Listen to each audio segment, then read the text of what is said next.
جئنا إلى الدنيا كي ندعو إلى الله لننشر الخير في الكون الذي حارى ونرسل العطر من روض الهدى الزاهي ويشرق السلم أنوارا وأنوارا.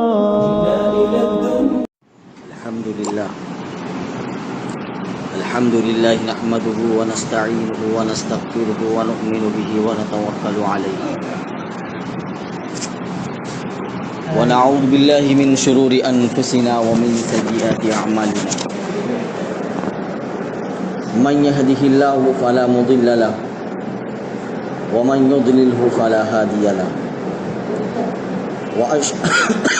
وأشهد أن لا إله إلا الله وحده لا شريك له وأشهد أن سيدنا ومولانا محمدا عبده ورسوله. أما بعد فأعوذ بالله من الشيطان الرجيم. بسم الله الرحمن الرحيم. والعصر إن الإنسان لفي خسر إلا الذين آمنوا وعملوا الصالحات وتواصوا بالحق وتواصوا بالصبر. صدق اللہ المولانا العظیم وصدق رسولہ النبی الکریم ونحن على ذلك لمن الشاہدین والشاکرین والحمد للہ رب العالمین. محترم بزرگوں اور عزیز ساتھی، قرآن کریم کی جس سورت کا میں نے آپ کے سامنے حوالہ پیش کیا ہے اور جس کی تلاوت کرنے کی سعادت اس مجلس میں حاصل ہوئی ہے،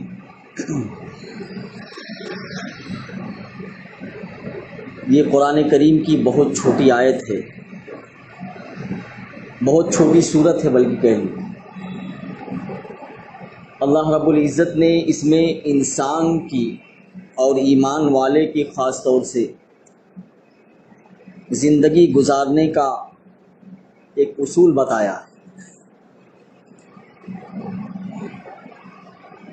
امام شافعی رحمۃ اللہ علیہ اس صورت کے بارے میں لکھتے ہیں کہ اگر اللہ رب العزت پورا قرآن کریم نازل نہ کرتا، صرف اسی ایک چھوٹی سی صورت کو نازل کر دیتا، تو انسان کی زندگی کامیاب ہو جاتی، یعنی انسان کامیابی کی طرف پہنچ جاتا صرف اسی صورت کی وجہ سے.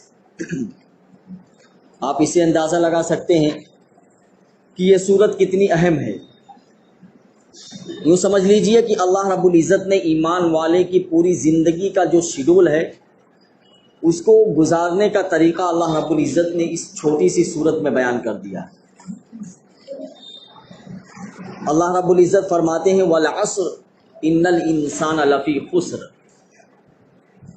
قسم ہے زمانے کی، تمام انسان، دنیا میں جتنے بھی انسان ہیں سارے کے سارے انسان خسارے میں ہیں، گھاٹے میں ہیں. مگر اللہ رب العزت 4 صفتوں کا استثناء کر رہے ہیں، یعنی جن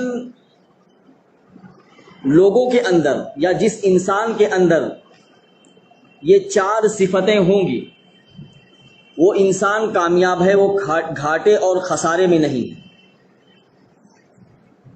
اور یہ 4 صفتیں اللہ رب العزت نے جو آگے بیان کی ہیں وہ انسان کی زندگی کو کامیاب بنانے کے لیے بہت ہی ضروری اور اہم ہیں.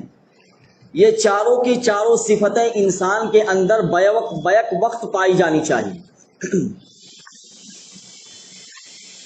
ایسا نہیں ہے کہ کوئی انسان یہ کہے کہ ان 4 صفتوں میں سے صرف 2 صفت پر میں عمل کروں گا، باقی 2 صفتوں کو چھوڑ دوں گا.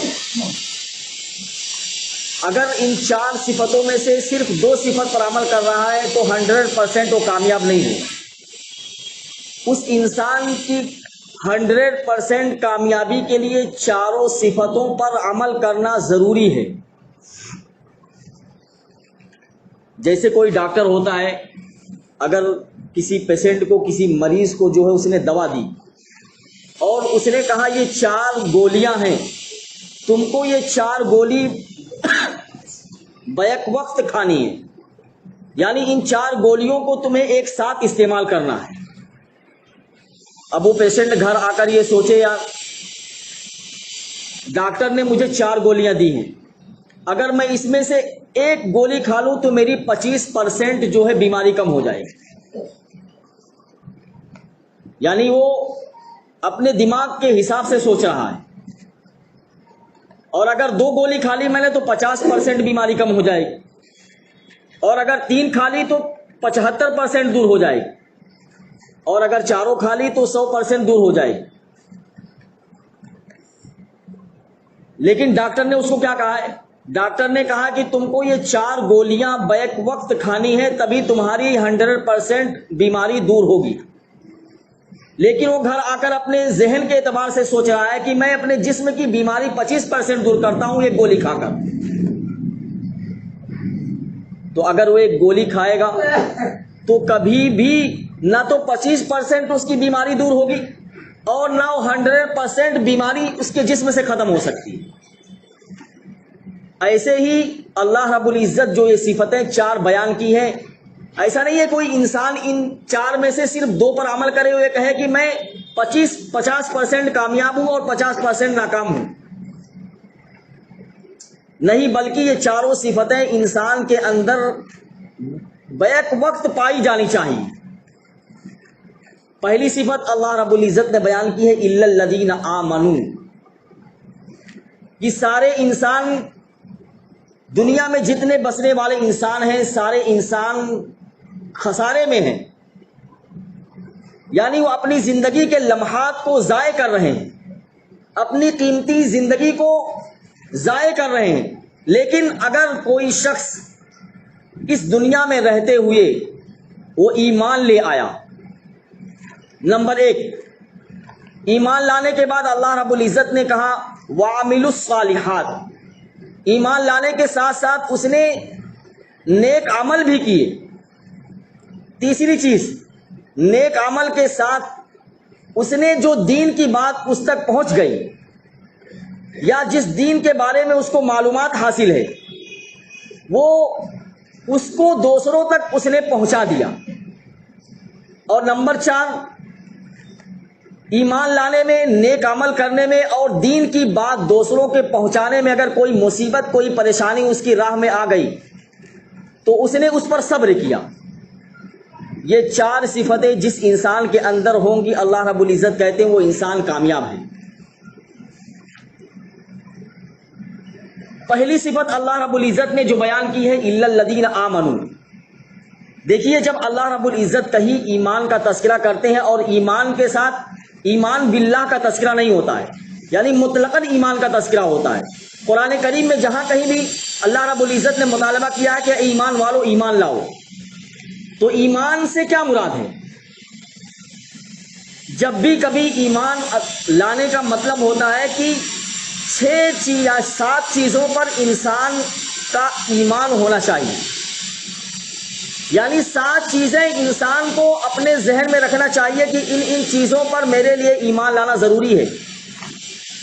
نمبر 1, سب سے پہلی چیز وہ اللہ پر ایمان لائے. ایمان کا مطلب سب سے پہلے اللہ پر ایمان لائے.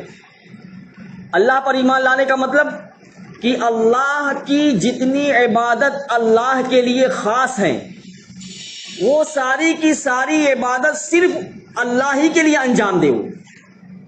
یعنی عبادت کے جتنے بھی طریقے ہیں جو اللہ کے لیے خاص ہیں, جیسے ہم نماز میں کھڑے ہوتے ہیں اللہ کے سامنے ہاتھ باندھ کر رکوع کرتے ہیں, سجدہ کرتے ہیں, یہ عبادت ایسی ہے جو اللہ کے لیے ہی خاص ہے.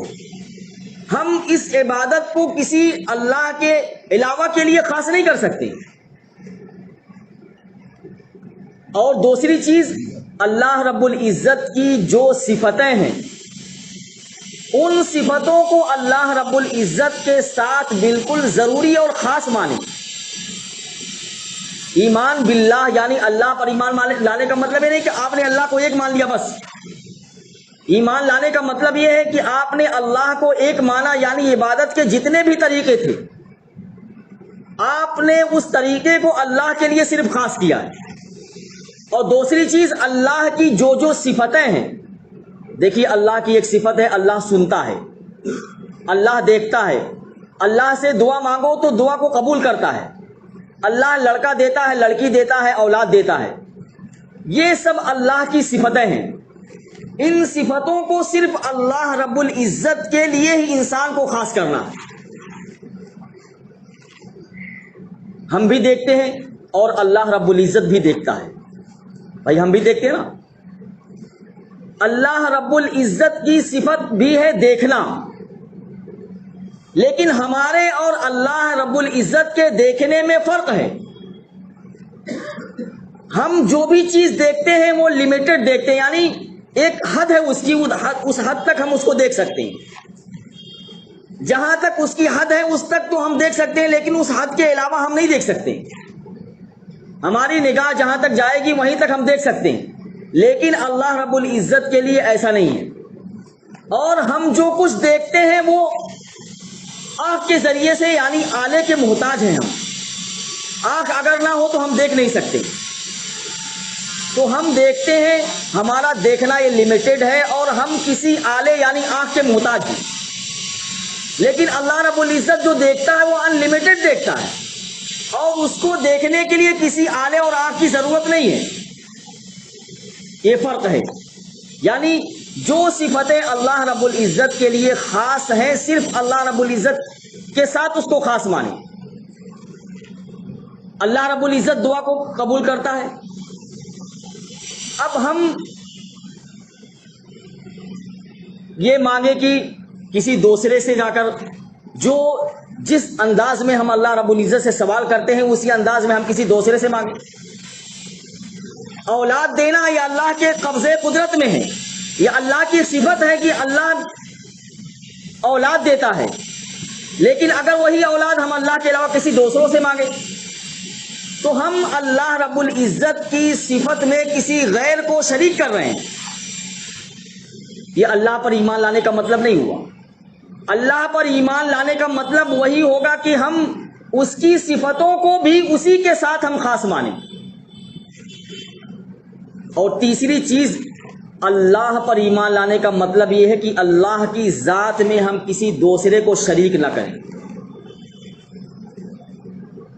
اللہ کی ذات میں کسی دوسرے کو شریک نہ کریں۔ انسان کے گھر میں چوری ہو گئی، چوری ہوئی، اللہ رب العزت کو اس کا علم ہے کہ وہ چور کون ہے۔ اللہ رب العزت اس چور کو بھی جانتا ہے جس نے چوری کی ہے، لیکن ہم چلے گئے کسی بابا کے پاس، کسی عالم کے پاس یا کسی عامل کے پاس اور کہا بتائیے ہمارے گھر میں چوری ہوئی ہے، اس چور کا پتہ بتا دیجیے آپ کو۔ بھائی صاحب، اگر ان عامل نے یا ان مولوی صاحب نے اگر چوری کی ہو تو بتا سکتا ہے نا کہ میں نے چوری کی ہے۔ کسی دوسرے نے چوری کی ہے تو آپ کے گھر کا چور کو کیسے بتا سکتا ہے؟ اگر ہم یہ سمجھ رہے ہیں کہ اللہ بھی چور کو جانتا ہے اور یہ عامل بھی چور کو جانتا ہے تو ہم اللہ پر ایمان لانے والے نہیں ہیں، کیونکہ اللہ رب العزت کے علاوہ کوئی دوسرا چور کو جان ہی نہیں سکتا ہے۔ اگر ہم نے یہ دل میں تصور کر لیا نا کہ اس عامل کو بھی معلوم ہے کہ چور کون ہے، تو ہم نے اللہ پر مکمل طریقے پر ہم اللہ پر ایمان نہیں لائے۔ تو جو صفتیں اللہ رب العزت کے ساتھ خاص ہیں وہ صفتیں اللہ رب العزت کے ساتھ انسان خاص مانے، یہ اللہ پر ایمان کا مطلب ہے۔ اور دوسری چیز، اللہ کی کتاب پر ایمان لانا۔ دیکھیے اللہ رب العزت نے آسمانی کتابیں بہت نازل کی، جن میں سے جو ہے 4 مشہور کتابیں ہیں، باقی اور بھی کتابیں اللہ رب العزت نے نازل کی ہیں، لیکن یہ 4 کتابیں مشہور ہیں۔ ان 4 کتابوں اور آسمانی جو بھی کتابیں اللہ رب العزت نے نازل کی ہیں، ان کے بارے میں انسان کو یہ عقیدہ رکھنا ہے کہ اللہ رب العزت کی طرف سے نازل کردہ ہیں، اور قرآن کریم کے علاوہ باقی جتنی آسمانی کتابیں تھیں لوگوں نے اپنے اپنے فائدے کے لحاظ سے اپنے اپنے زمانے میں اس میں رد و بدل کر دیا، تحریف کر دیا انہوں نے۔ آسمانی کتابیں جو تھیں یا آسمانی صحیفے جو تھے لوگوں نے اپنے وقت میں اپنے فائدے کے لیے، اپنے مفاد کے لیے انہوں نے اس کتاب کے اندر ترمیم کر دی، رد و بدل کر دیا، لیکن وہ تھی اللہ رب العزت کی طرف سے نازل کردہ۔ اور قرآن کریم اللہ رب العزت کی ایسی کتاب ہے جس میں نہ تو کبھی تبدیلی ہو سکتی ہے اور نہ کبھی ہوگی۔ یعنی قرآن کریم کے بارے میں اللہ کی کتاب پر ایمان لانے کا مطلب میں نے بتایا، آسمانی جتنی کتابیں تھیں سب اللہ کی نازل کی ہوئی ہیں، اور قرآن کریم کے علاوہ جتنی کتابیں توریت، زبور، انجیل، اس میں لوگوں نے اپنے اپنے مفاد کے لیے اس میں رد و بدل کیا ہے، لیکن قرآن کریم ایک ایسی کتاب ہے جس میں نہ تو تبدیلی ہو سکتی ہے اور نہ کبھی ہوگی، اس میں کبھی ہوگی نہیں۔ کیونکہ اس کی حفاظت کا ذمہ خود اللہ رب العزت نے لے رکھا ہے۔ اس لیے ہم یہ نہیں کہہ سکتے بیان میں کہ انشاءاللہ اس میں کبھی تبدیلی نہیں ہوگی۔ انشاءاللہ کا لفظ میں قرآن کریم کے تبدیلی کے ساتھ نہیں لگا سکتا ہوں۔ کیوں؟ کیونکہ اللہ رب العزت نے خود خبر دے دی ہے کہ میں اس کتاب کی حفاظت کی ذمہ داری لیتا ہوں۔ انشاءاللہ کہنا یہ تو ڈاؤٹ فل جملہ ہے۔ بھائی کسی چیز میں ڈاؤٹ ہو، اللہ چاہے تو ہوگا۔ انشاءاللہ کا مطلب کیا ہے؟ اگر اللہ چاہے تو ہوگا، اللہ تو چاہ چکا ہے کہ اس میں کبھی تبدیلی ہو ہی نہیں سکتی ہے، اور جب تبدیلی نہیں ہو سکتی تو اللہ انشاءاللہ لگانے کا کوئی مطلب ہی نہیں ہے۔ تو اللہ رب العزت کی کتاب قرآن کریم، اس میں نہ تو تبدیلی ہوئی ہے اور نہ ہو سکتی ہے، اور نہ قیامت تک اس میں تبدیلی ہو سکتی ہے۔ یہ اللہ کی کتاب پر ایمان لانے کا مطلب ہے۔ اور تیسری چیز، اللہ کے رسول پر ایمان لانا۔ دنیا میں جتنے بھی رسول آئے سب اللہ رب العزت کے بھیجے ہوئے، ان سارے رسولوں پر ایمان لانا ضروری ہے کہ یہ سارے کے سارے اللہ رب العزت نے ان کو دنیا میں لوگوں کی اصلاح کے لیے بھیجا تھا۔ اور رسول معصوم عن الخطا ہوتے ہیں۔ معصوم عن الخطا کا مطلب گناہوں سے بالکل پاک صاف ہوتے ہیں، ان سے اللہ رب العزت کوئی ایسا کام کروا ہی نہیں سکتا جو گناہ کی کیٹیگری میں آتا ہو، یعنی ان سے کبھی گناہ نہیں ہو سکتا۔ وہ اللہ کے معصوم بندے ہیں، اور جب وہ دنیا میں موجود ہو تو ان سے افضل دنیا میں کوئی بھی انسان نہیں ہو سکتا، اور ان کی جو تعلیمات ہیں وہ آخری تعلیمات ہوتی ہیں۔ اگر اس کے بعد کوئی رسول نہیں آ رہا ہے تو اس رسول کی تعلیم آخری تعلیم ہوتی ہے، اور اگر اس کے بعد کوئی رسول آئے گا تو اس رسول آنے کے بعد اس کی شریعت ختم ہو جائے گی۔ جیسے حضرت عیسیٰ علیہ السلام کے بعد ہمارے نبی حضرت محمد صلی اللہ علیہ وسلم دنیا میں تشریف لائے۔ ہمارے نبی کے آنے کے بعد عیسیٰ علیہ السلام کی شریعت ختم ہو گئی۔ اب ان کا کوئی بھی حکم اس دنیا کے اندر اسلام میں داخل نہیں ہوگا۔ جو بھی شریعت تھی ان کے زمانے تک تھی۔ ایسے ہی حضرت عیسیٰ علیہ السلام سے پہلے موسیٰ علیہ السلام کی شریعت تھی۔ عیسیٰ علیہ السلام کے آنے سے موسیٰ علیہ السلام کی شریعت ختم ہو گئی۔ تو اگر کوئی نبی کسی نبی کے بعد نہیں آ رہا ہے تو اس کی شریعت اور اس کی تعلیم جو ہے آخری تعلیم ہوگی۔ اب ہمارے نبی کے بعد کوئی بھی نبی نہیں آئے گا، لہذا ہمارے نبی کی تعلیم جو ہے وہ قیامت تک کے لیے ہوگی۔ اب وہ تعلیم میں کبھی اور اللہ کے بتائے ہوئے اور اللہ کے رسول کے بتائے ہوئے حکم میں کبھی تبدیلی اور ترمیم نہیں ہو سکتی۔ جو کتاب اللہ رب العزت نے اپنے پیغمبر کو دے دی ہے اور اس میں جو کچھ لکھا ہوا ہے، اگرچہ اس کے خلاف کوئی بھی نظریہ آپ کے سامنے آ جائے،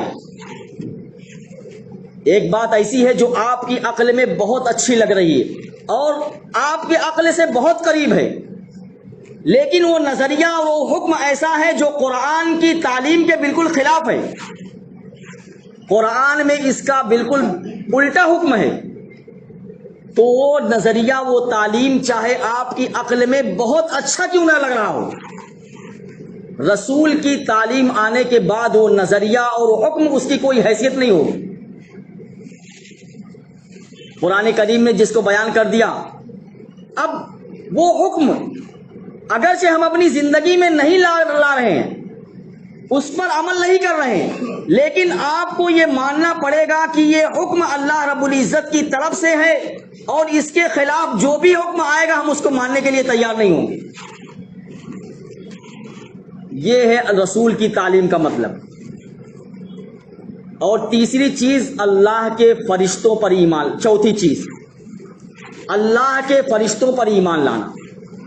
اللہ کے فرشتے، یہ ایمان لانا کہ یہ فرشتے اللہ کی مخلوق ہیں، اور اللہ رب العزت نے انہیں جس کام کے لیے پیدا کیا ہے وہ اس کام میں لگے ہوئے ہیں، اور یہ تو نہ مرد ہیں نہ عورت ہیں، بلکہ اللہ رب العزت کی ایک ایسی مخلوق ہے جو انسان کے تصور میں نہیں آ سکتی ہے۔ بعض لوگ فرشتوں کو اللہ کی بیٹیاں کہتے ہیں۔ یہ عقیدہ اور یہ تصور قرآن کریم نے بھی بیان کیا کہ فرشتے اللہ کی بیٹیاں نہیں ہیں، بلکہ فرشتے اللہ کی ایک مخلوق ہیں جو نہ مرد ہیں نہ عورت ہیں، اور ان فرشتوں کی ڈکشنری میں کبھی بھی نو کا لفظ نہیں لکھا ہوا ہے، یعنی ان کی پوری زندگی میں کبھی بھی نہیں آپ نہیں پائیں گے۔ یعنی فرشتے نہیں کہہ سکتے کہ میں یہ نہیں کروں گا، انسان تو کہتا نا میں یہ کام کر سکتا ہوں، یہ نہیں کروں گا۔ فرشتوں کی ڈکشنری میں نو کا لفظ نہیں ہے۔ اللہ رب العزت نے جس کام کا حکم کر دیا ہے بس وہ اس کو کرنے پر مجبور ہے۔ وہ اللہ رب العزت نے ان کو ایسا بنا دیا ہے کہ وہ نہ چاہے، اگر چاہے بھی تو مطلب اس سے سرتابی نہیں کر سکتے ہیں، ہٹ ہی نہیں سکتے ہیں اس سے۔ انسان تو اپنے اختیار سے اس چیز کو اختیار کر سکتا ہے کہ میں اس کو کروں اور اس کو نہ کروں، لیکن فرشتوں کے اندر اختیار نہیں ہے۔ تو فرشتے اللہ کی مخلوق ہیں، اللہ کی بیٹیاں نہیں ہیں، اور فرشتوں کو اللہ رب العزت نے جس کام کے لیے پیدا کر دیا ہے اسی کام میں وہ لگے ہوئے ہیں۔ اور پانچویں چیز آخرت پر ایمان ہے، یعنی یہ عقیدہ رکھنا، یہ ایمان رکھنا کہ کل قیامت کے دن اللہ رب العزت کی بارگاہ میں مجھے پیش ہونا ہے، اور ہر ایک کا حساب اللہ رب العزت الگ الگ لے گا۔ یعنی مجھے اللہ رب العزت کے سامنے اپنی زندگی کا حساب لگ دینا ہے۔ شیطان تو وسوسہ ڈالتا ہے۔ ایک صاحب کہنے لگے اتنی دنیا جب سے بنی ہے اتنی لوگوں کی تعداد ہوگی، اتنے انسان ہوں گے، اللہ رب العزت اتنی سارے انسانوں کا حساب کیسے لے گا؟ بھائی آدم علیہ السلام سے لے کر جب تک قیامت نہیں آئے گی کتنے انسان پیدا ہوں گے، اور اتنے سارے انسان کو اللہ رب العزت کیسے حساب لے گا؟ دوستو، اللہ رب العزت کی قدرت بہت بڑی ہے۔ اللہ رب العزت نے خود فرمایا کہ اگر دنیا کی ساری مخلوق ایک ساتھ مل کر میرے سامنے ہاتھ پھیلا کر اگر مجھ سے مانگے تو میں ان کو ایسا تصور کرتا ہوں گویا مجھ سے ایک ہی شخص مانگ رہا ہے۔ بتائیے اتنے سارے انسان دنیا میں جتنے بھی اگر بیک وقت یعنی ایک ہی وقت میں سارے کے سارے اللہ رب العزت سے مطالبہ کرنے لگے تو اللہ رب العزت کہتا ہے میرے نزدیک وہ ایسا ہے جیسا کہ میں گویا ایک شخص کی دعا کو قبول کر رہا ہوں یا ایک شخص کی ضرورت کو پوری کر رہا ہوں۔ ایسے ہی کل قیامت کے دن چاہے جتنے انسانوں کا جمع غفیر ہو، اللہ رب العزت ان سے ایسا حساب لے گا گویا کہ ہر شخص یہ محسوس کرے گا کہ مجھ سے الگ الگ حساب ہو رہا ہے۔ یعنی کوئی مشکل نہیں ہے، جیسے اللہ رب العزت کہہ رہے ہیں کہ اگر سارے دنیا کی انسان مل کر ایک ہی وقت میں دعا کرے اور میں سب کو پورا کر دوں تو میرے نزدیک وہ ایسا ہے جیسا ایک ہی فرد جو ہے مجھ سے دعا مانگ رہا ہے. ایسے ہی اتنے سارے لوگوں کا اللہ رب العزت حساب لے گا, اور حساب لینے کے بعد اللہ رب العزت کو کوئی مشکل نہیں ہے. وہ اللہ رب العزت کے نزدیک ایسا ہے جیسا ایک ہی شخص کا حساب لے رہا ہو. اس لیے وسوسہ اور یہ وسوسے تو شیطان کی طرف سے آتے ہیں. یہ دل میں رکھیے کہ اللہ رب العزت کی قدرت بہت بڑی ہے. ہم جتنا سوچتے ہیں ہماری سوچ محدود ہے. جب ہماری سوچ محدود ہے تو ہم عالم برزخ کی باتوں کو اپنے ذہن میں بٹھا کر اس کو محسوس نہیں کر سکتے. تو آخرت پر ایمان لانا کہ مجھے ایک دن مرنا ہے, اور مرنے کے بعد مجھے اپنی زندگی کا تنہا حساب دینا ہے. اور چھٹی چیز تقدیر پر ایمان لانا. تقدیر کیا ہے؟ جو کچھ ہو رہا ہے, یا جو کچھ ہوگا, یا جو کچھ ہو چکا ہے, یہ ساری کی ساری چیزیں اللہ رب العزت نے طے کر دی. اس میں بندے کا کوئی اختیار نہیں ہوگا. یعنی جو کچھ دنیا میں حالات میرے اوپر پیش آئیں گے, یہ اللہ رب العزت نے پہلے سے طے کر دیا ہے. اگر انسان یہ سوچ لے تو اس کے لیے نیکی کرنا بہت آسان ہو جائے گا. یعنی انسان تقدیر پر صرف بھروسہ کر لے کہ جو کچھ ہو چکا ہے, یا جو کچھ ہو رہا ہے, یا جو کچھ آئندہ ہوگا, اس میں میری مرضی کا کوئی دخل نہیں ہے, یہ اللہ رب العزت کی طرف سے طے کردہ ہے. اگر انسان کے اوپر کتنے بھی مصیبتوں کے پہاڑ آئیں, وہ یہ سوچ لے گا تو اس کی مصیبتوں کے پہاڑ ہلکے ہو جائیں گے. وہ صبر کے دامن کو کبھی ہاتھ سے جانے نہیں دے گا. لیکن اگر میں یہ سوچوں یار میں مولانا بن گیا, مولانا بننے سے اچھا تو یہ تھا کہ میں کوئی بہت بڑی ڈگری لے لیتا, اور اس میں کامیاب ہو جاتا. یہ اس میں کیا رکھا ہوا ہے؟ لیکن میرے سوچنے سے ہوگا؟ میرے سوچنے سے کچھ نہیں ہوگا.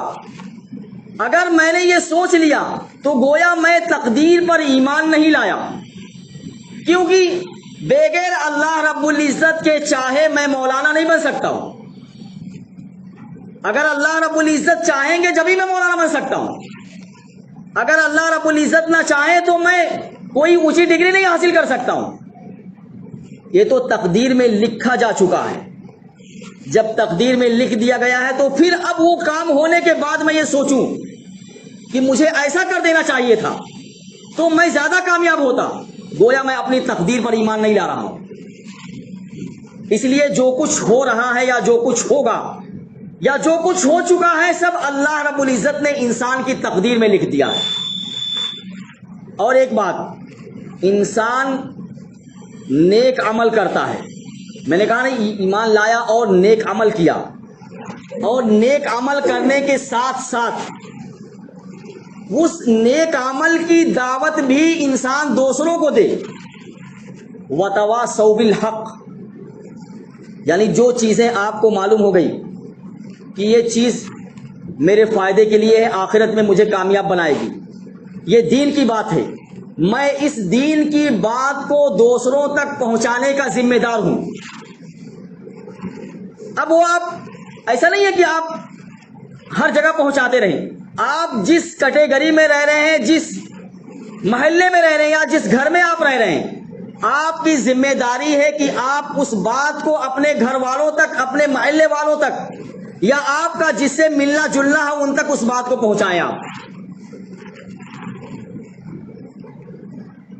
انسان جو ہے صرف ایسا ہے کہ وہ سوچتا ہے میں تو دیندار ہو گیا نا, دوسرا دیندار بنے یا نہ بنے, اور اگر کبھی برائی دیکھتا بھی ہے تو اس پر نکیر نہیں کرتا ہے.